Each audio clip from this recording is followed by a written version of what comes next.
part 3 of a historical English Christian perspective.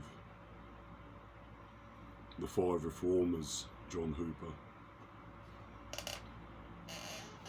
So I'll pick up at the second point where we stopped in the last reading of this book. So this is the second point in the biography of John Hooper that's contained in this book. 2. I turn from Hooper's times to Hooper himself. For dwelling so long on his times, I think it needless to make any apology. We cannot rightly estimate a public man unless we know the times in which he lived. We cannot duly appreciate an English reformer unless we understand the state of England before the Reformation.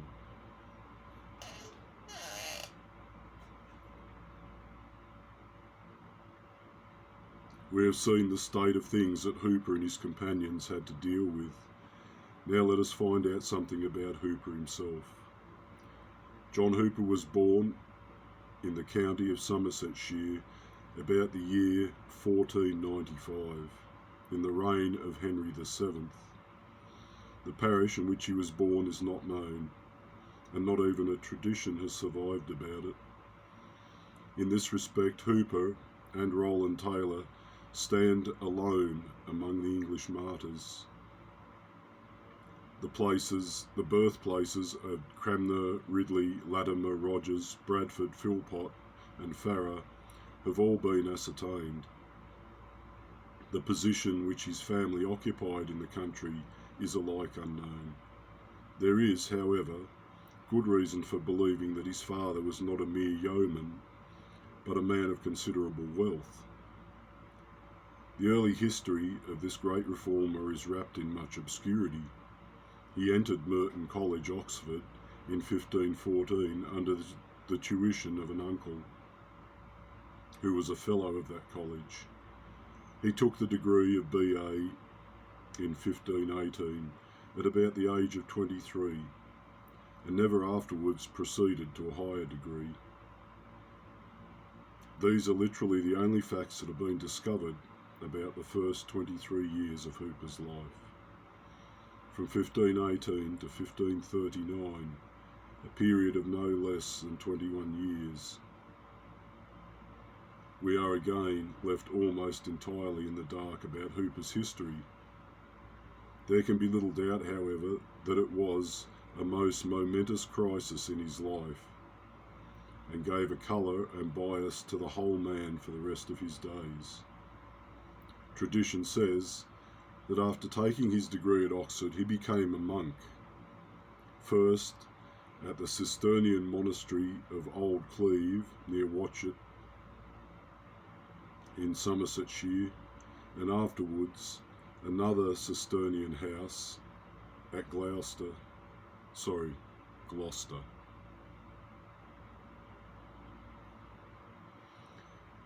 Tradition adds that he became wearied and disgusted with a monastic life and withdrew from it in order to reside at Oxford, though at what precise point is not known. It is some corroboration of these traditions that when he was sentenced to death afterward by Gardiner, he was described as formerly a monk of the monastery of Cleve of the Cistercian order. Yet, it must be admitted that there is a conspicuous absence in his literary remains of any reference to his experience as a monk. I have my own reason for thinking why that might be, and I actually have a verse of scripture that may have prompted Hooper to have left that part of his life out of his own writings. But I won't say any further, but I believe there's a good reason for that, and a deliberate reason on Hooper's behalf, but that's looking at it from a long distance off, so I can't really say. One thing at any rate is certain about Hooper at this stage of his life. It was during these 21 years between 1518 and 1539 that his eyes are open to the false doctrines and unscriptural practices of popery, though when and where we cannot exactly tell. He says himself in a letter to Bullinger, the Swiss reformer, that he was a courtier and living too much of a court life in the palace of our king. He met with certain writings of Zwingli and certain commentaries of Bullinger on St. Paul's epistles, and that to the study of these books he owed his deliverance from papery and the conversion of his soul. This deeply interesting letter will be found in the original letters from Zurich published by the Parker Society. To the meaning, however, of the illusion of a court life and the palace of our king, the letter unfortunately supplies no clue. Another fact about Hooper at this point of his history is no less certain. He was obliged to leave Oxford in 1539 when the semi-popish statute of the six Articles, which made Latimer resign his bishopric, was put into operation. Fox, the martyrologist, distinctly asserts that his known attachment to the principles of the Reformation attracted the notice of the Oxford authorities, and especially of Dr. Smith, the Professor of Divinity. The consequence was that he was compelled to retire from the university and appears to have never resided there again. On leaving Oxford in 1539, Hooper became for a short time steward and chaplain in the household of Sir Thomas Arundel. Here, also again, his Protestant principles got him into trouble. His master liked him, but did not like his opinions. The consequence was that he was sent to Bishop Gardiner with a private letter in which he requested him to do his chaplain some good. Gardiner, however, after 4 or 5 days' conference, could make nothing of the sturdy reformer, and utterly failed to shake his opinions. The end of the matter was, says Fox, that he sent Sir Thomas, his servant again, right well commending his learning and wit, but bearing in his heart a grudge against Master Hooper. The grudge, unhappily, was not forgotten and bore bitter fruit after many days.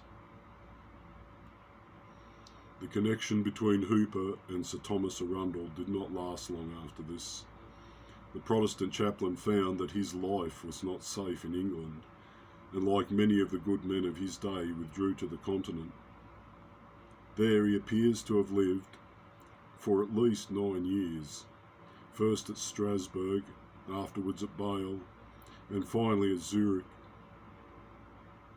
It was at this period of his life, no doubt, that he became established in those clear, distinct views of doctrinal truth, which he afterwards so nobly maintained in his own country. At this period, too, he formed friendships with Bullinger, Brucer, Alasco, and other continental reformers, who ever afterwards regarded him with deep affection. At this period, too, about the year 1546, he married a noble Burgundian woman named Anna de Cerclas. Anna de Cerclas, or Cerclas. I don't speak French, and I'm guessing that's a French name, so I'm sorry for not pronouncing it properly, who seems to have been in every way a helpmeet for him.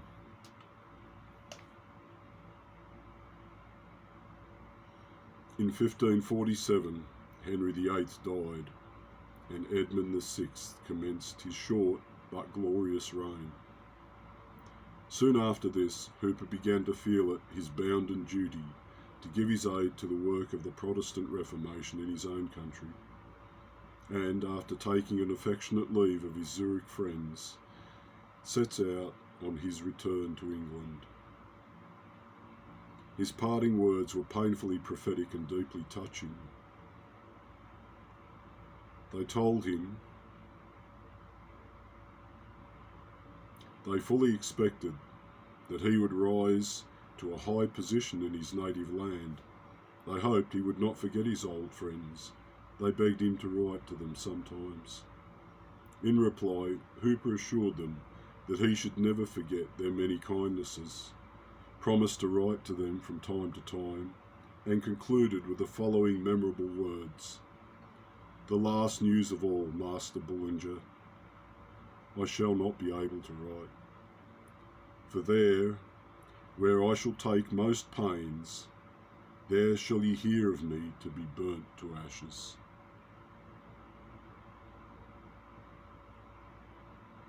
That shall be the last news which I shall not be able to write to you, but you shall hear it of me. Hooper arrived in London in May 1549 and was gladly received by the friends of the Reformation, which, in the face of immense difficulties, Cranmer and Ridley were slowly pressing forward. He came like a welcome reinforcement in the midst of an arduous campaign, and mightily strengthened the cause of Protestantism. His reputation as a man of soundness, learning and power had evidently gone before him. He was very soon appointed chaplain to the Protector, the Duke of Somerset. With characteristic zeal, he devoted himself at once to the work of teaching, and generally preached twice a day, and this with such marked acceptance that the churches could not contain the crowds that flocked to hear him. Even Dr. Smith, his enemy, confessed that he was so much admired by the people that they held him for a prophet. Nay, they looked upon him as a deity. Fox, the martyrologist, who evidently knew Hooper well, bears the following testimony of his high character at this time, both of gifts and graces. In his doctrine he was earnest, in tongue eloquent, in the scriptures perfect, in pains indefatigable. His life was so pure and good that no breath of slander could fasten any fault upon him. His body was strong, his health whole and sound, his wit very pregnant, his invincible patience able to sustain whatsoever sinister fortune and adversity could do. He was constant of judgment, spare of diet, sparer of words, and sparest of time.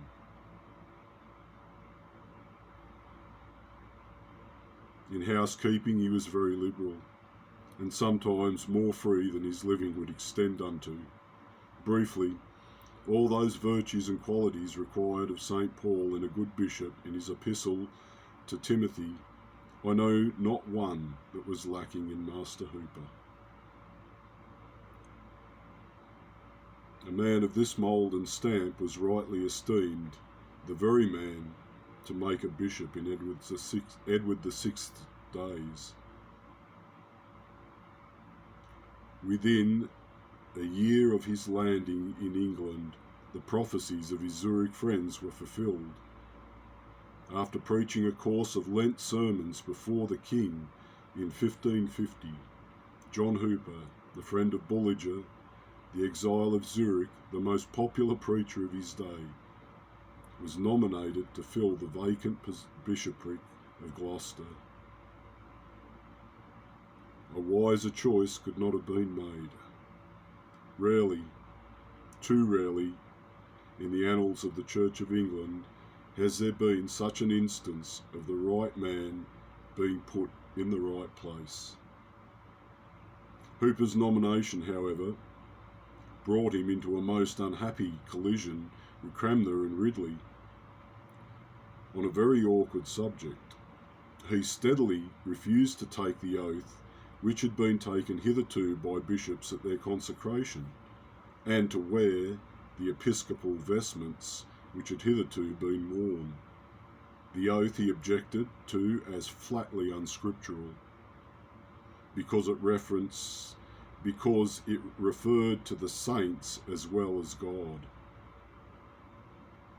The vestments he objected to as remnants of popery, which ought to be clean put away. A controversy arose at once between Hooper and his two great fellow labourers, which delayed his consecration almost a whole year and did immense harm. The more trifling and unimportant the original dispute appeared to be, the more heated and obstinate the disputants became. In vain did Ridley confer and correspond with his recusant brother. In vain did Henry VI and his Privy Council write to Cranmer and offer to discharge him from all risks of penalties if he would let pass certain rites and ceremonies offensive to the bishop designate. In vain did foreign reformers write long letters and entreat both parties to concede something and give way. The contention grew so sharp that the Privy Council became weary of Hooper's obstinacy and actually committed him to the Fleet prison. At length, a compromise was effected. Hooper gave way on some points for peace sake. He consented to wear the obnoxious vestments on certain public occasions, at his consecration before the king and in his own cathedral. The objectionable words in the episcopal oath were struck out by the king's own hand. The prison gates were then thrown open, and to the great joy of all true Protestants, Hooper was consecrated Bishop of Gloucester on the 8th of March, 1551.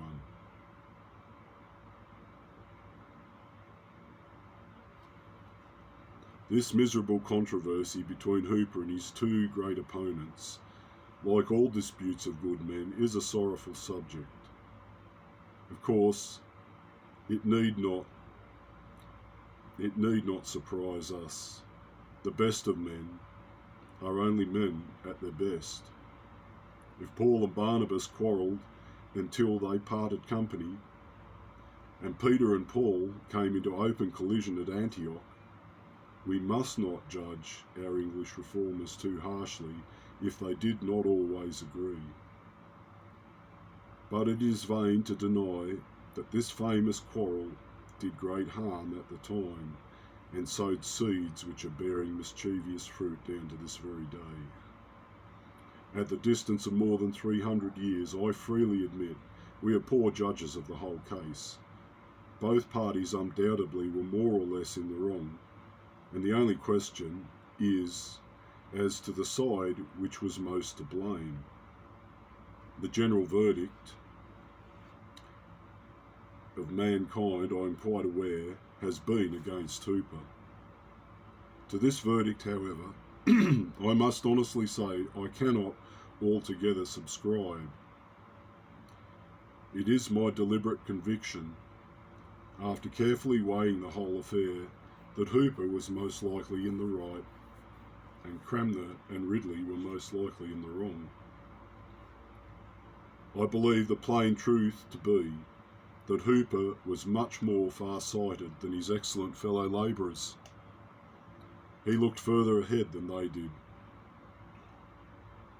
and saw the possibility of evils arising in the Church of England, of which they in their charity never dreamed of. He foresaw with prophetic eye the immense peril of leaving nest eggs for future Romanism within our pall. He foresaw a time when the Pope's friends would take advantage of the least crevasse left in the walls of our Zion, and he would fain have had every crack stopped up. He would not have left a single peg on which Romanising churchmen could have rehung the abominable doctrine of the Mass. It is my decided opinion that he was quite right.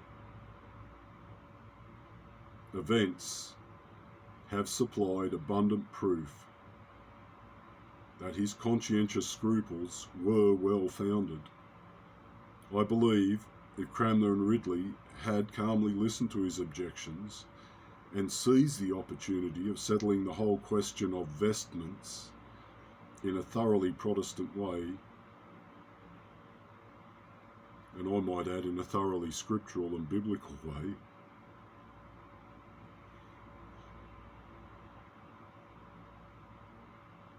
it would have been a blessing to the Church of England.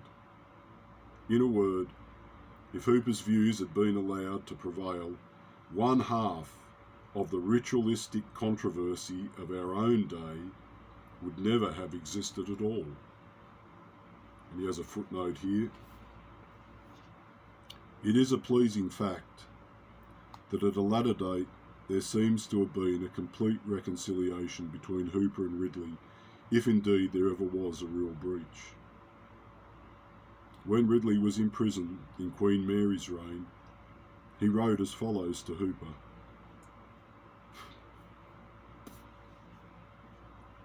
My dear brother, we thoroughly agree and wholly consent together in those things which are the grounds and substantial points of our religion, against which the world so furiously rageth in these days.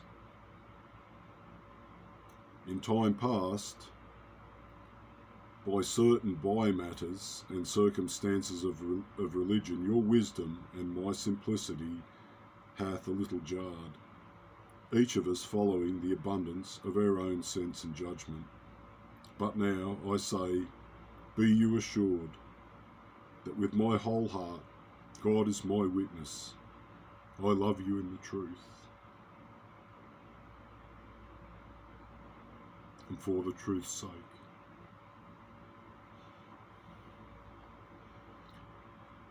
Once delivered from this miserable controversy, Hooper commenced his episcopal duties without a moment's delay. Though only consecrated on the 8th of March 1551, he began at once to preach throughout the Diocese of Gloucester with such a diligence as to cause fears about his health. His wife, writing to Bullinger in the month of April, says, I entreat you to recommend Master Hooper to be more moderate in his labours. He preaches 4 or at least 3 times every day, and I am afraid lest these overabundant exertions should cause a premature decay. Of all the Edwardian bishops, none seems to have made such full proof of his episcopal ministry as he did.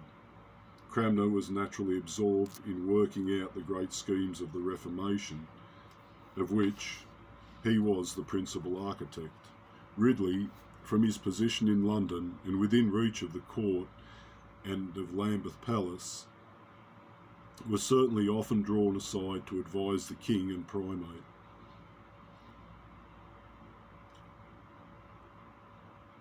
For really working a diocese and giving a splendid pattern of what an English Protestant bishop should be, the man of the times was John Hooper. We need not wonder that the government soon gave him charge of Worcester as well, or Worcester, as in Worcestershire sauce or Worcestershire sauce. The charge of Worcester as well as the Diocese of Gloucester. The willing horse is always worked, and the more a man does, the more he is always asked to do. The state of Hooper's clergy evidently gave him great trouble. We have already seen that many clergymen in the Diocese of Gloucester were unable to repeat the 10 Commandments and could not tell who was the author of the Lord's Prayer. Moreover, they were not only ignorant, but generally hostile to the doctrines of the Reformation. However, they were ready to conform to anything and subscribe anything as long as they were allowed to keep their livings.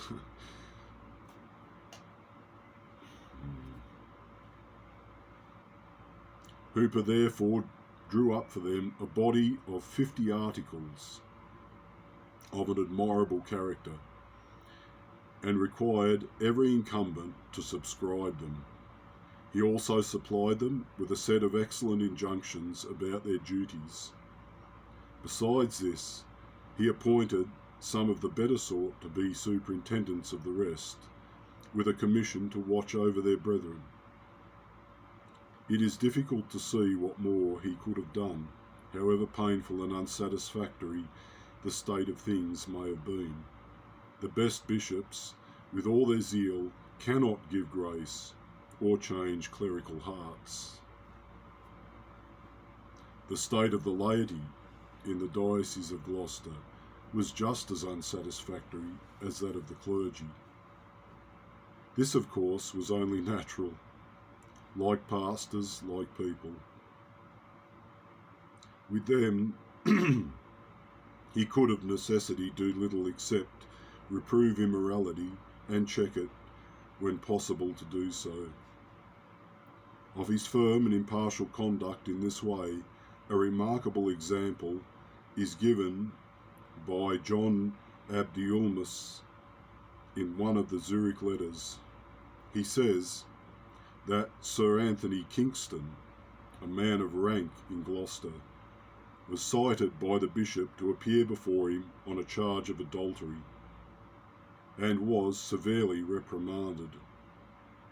He replied with abusive language, and even forgot himself so far as to strike Hooper on the cheek. But Hooper was unmoved. He reported the whole case to the Privy Council in London, and the result was that the Gloucestershire Knight was severely punished for his contumacy, fined no less than £500, a very large sum in those days. The state of the two cathedrals of Gloucester and Worcester appears to have been a great trial to Hooper, as great a trial to Hooper as the state of the parochial clergy and laity. Curiously enough, even 300 years ago, cathedral bodies seem to have been anything but helps to the Church of England. He says in a letter upon the subject to Sir William Cecil, the King's Secretary of State, Master Secretary, that there were good men in the cathedral churches. God should have much more honour than he hath, the King's Majesty more obedience, and the poor people more knowledge. But the realm wanteth light in such churches, whereof right it ought most to be. He then concludes his letter with these touching words: God give us wisdom and strength, wisely and strongly to serve in our vocations. There is none that eateth their bread in the sweat of their face, but such as serve in public vocation. Yours, Mr. Secretary, is wonderful, mine passeth. Now I perceive private labours be but play, and private troubles but ease and quietness. God be our help. After all, the best account of Hooper's discharge of his episcopal duties is to be found in the good old book well known by the title of Fox's Martyrs. Fox was evidently a friend and admirer of Hooper, and writes about him with a very loving pen. But Fox may always be depended on for general accuracy. Bitterly as his many enemies have tried to vilify his great book, they have never succeeded in disproving his facts.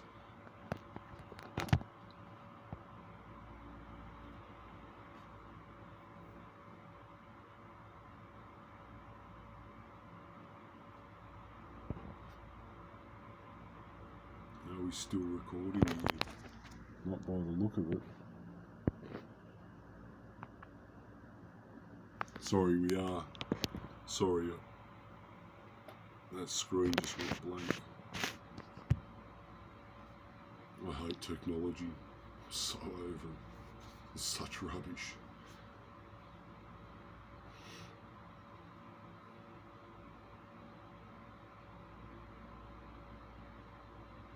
And that's coming from someone who was well inured in technology not very long ago.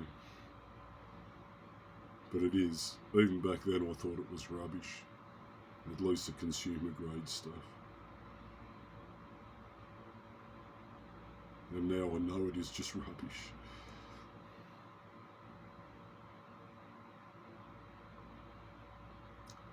So to pick up,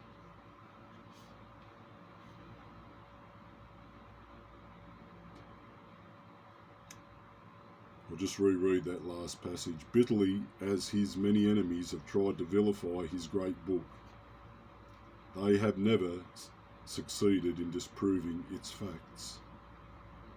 They may have scratched the good man's face, but they have never broken his bones.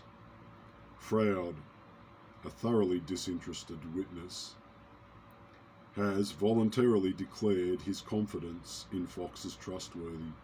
Townsend, in a lengthy preface to his excellent and complete edition of the Acts and Monuments, has answered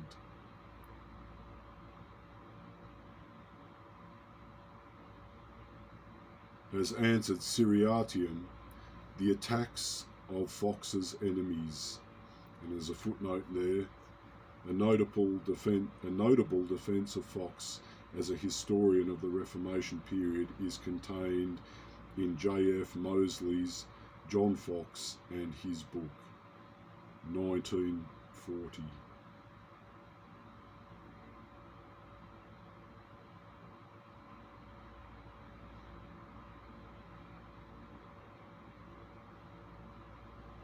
In short, we may rest satisfied that those flippant modern writers who call Fox a liar are only exposing their own ignorance or their hatred of genuine Protestantism. Let us now hear how Fox describes Hooper's ways as a bishop as long as his episcopate lasted. He says, Master Fox, after all these tumults and vexations sustained about his investing and priestly vestures, at length entered into his diocese, did there employ his time which the Lord lent him under King Edward's reign with such diligence as to be a spectacle to all bishops, which shall here ever after succeed him, not only in that place, but in whatsoever diocese through the whole realm of England. So careful was he in his cure, that he left neither pains untaken, not ways unsought, how to train up the flock of Christ in the true word of salvation, continually labouring in the same.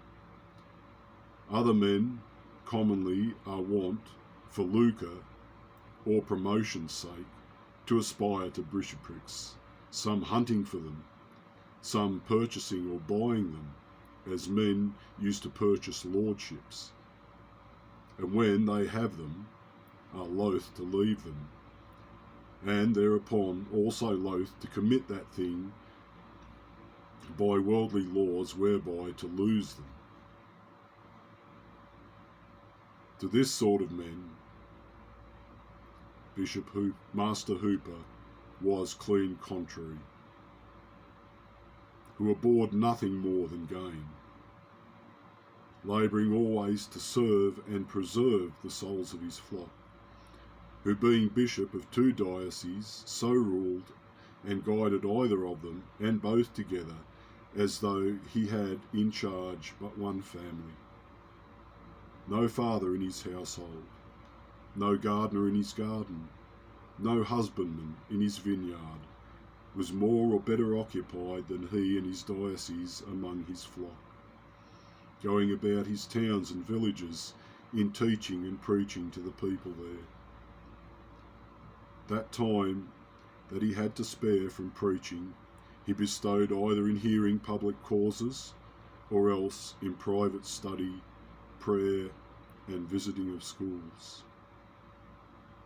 With his continual doctrine, he adjoined due and discreet correction, not so much severe to any as to them which, for abundance of riches and wealthy state, thought they might do as they listed. That is, as they liked. And doubtless he spared no kind of people, but was indifferent to all men, as well rich as poor, to the great shame of no small number of men nowadays, where many we see so addicted to the pleasing of great and rich men, that in the meantime they have no regard to the meaner sort of poor people, whom Christ hath bought as dearly as the other. But now again, we will turn to our talk of Master Hooper, all whose life, in fine, was such that to the Church and all churchmen it might be a light and example, to the rest a perpetual lesson and sermon. Finally, how virtuous and good a bishop he was. Yea,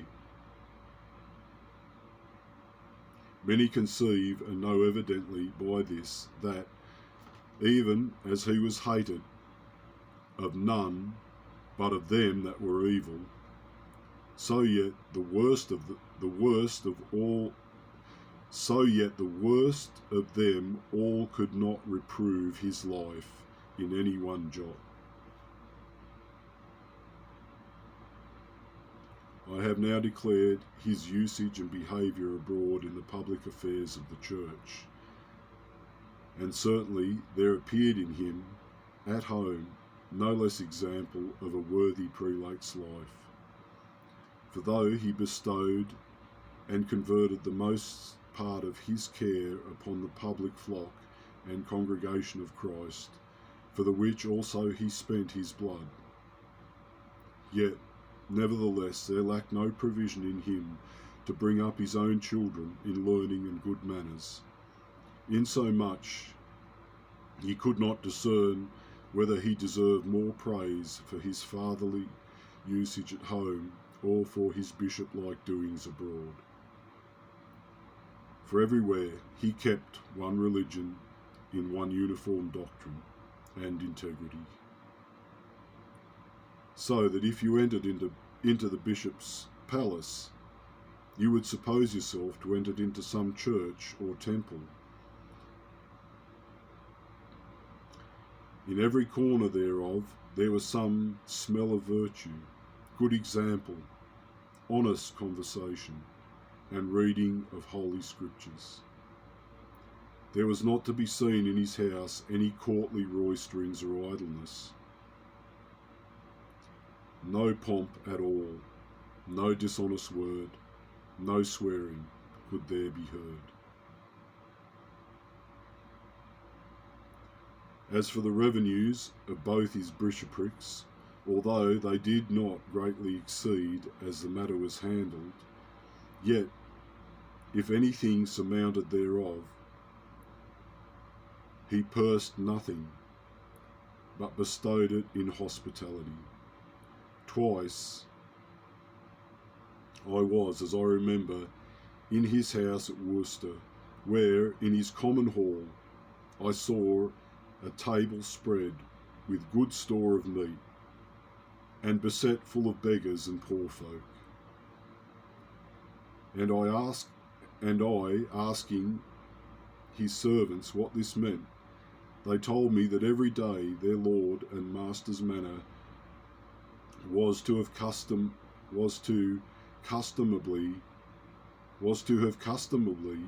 to dinner a certain number of the poor folk of the said city, of course, who were served by four at a mess with hot and wholesome meats. And when they were served, before being examined by him or his deputies of the Lord's Prayer and Articles of Faith and 10 Commandments, then he himself sat down to dinner and not before. He has a footnote. It must be remembered that there was no poor law in those days. After this sort of manner, Master Hooper executed the office of a most careful and vigilant pastor. By the space of 2 years and more, so long as the state of religion in King Edward's time did safely flourish and take place, and would God that all other bishops would use such diligence, care, and observance in their function. And we come to the third point, which is where I'll stop. I hope you've enjoyed that second part of Hooper's life and the third part of the 5 Reformers.